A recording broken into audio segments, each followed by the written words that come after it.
Welcome to Step 2 of your 5-Step Bully Free at Work e-course.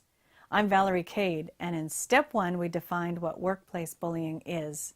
Now in Step 2, we're going to help you to determine if you are in a bullying situation and to what severity. Let's get started with Step 2. A common problem that happens to people that experience the hardships of workplace bullying is that it's really difficult to see how severe one's individual situation might be.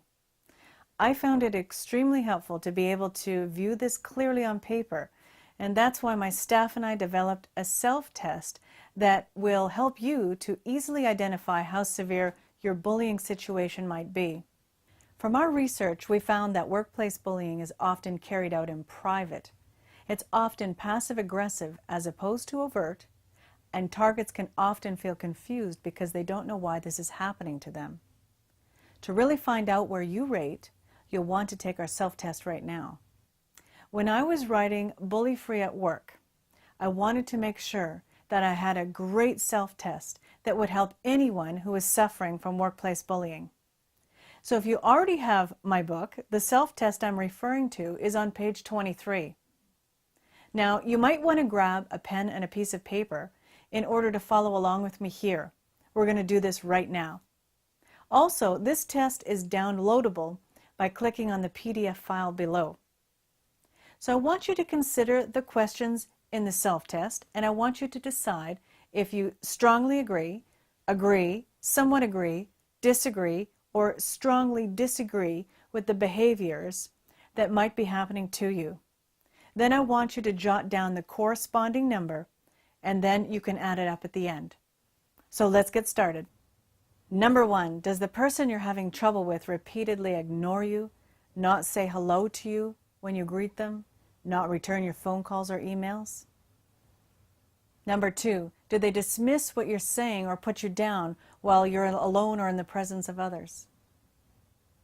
Number 3, does the person you're having difficulty with sabotage you or make you look foolish by forgetting to tell you about a meeting?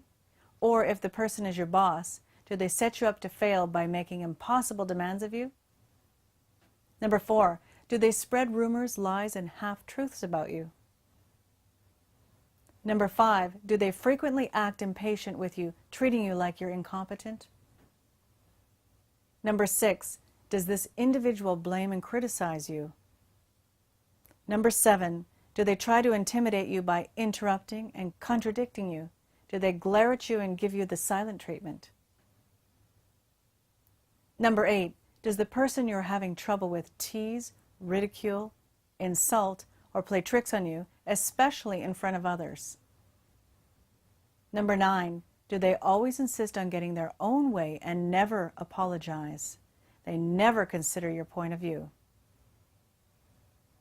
Number 10, did they leave you out of social and work situations as opposed to welcoming and inviting you in? Did they deliberately make ways to exclude you? What's your total score? To get your total score, add up the numbers. There is a possible total score of 54. If your score is 14 or below, it doesn't look like you're being bullied. That's great news.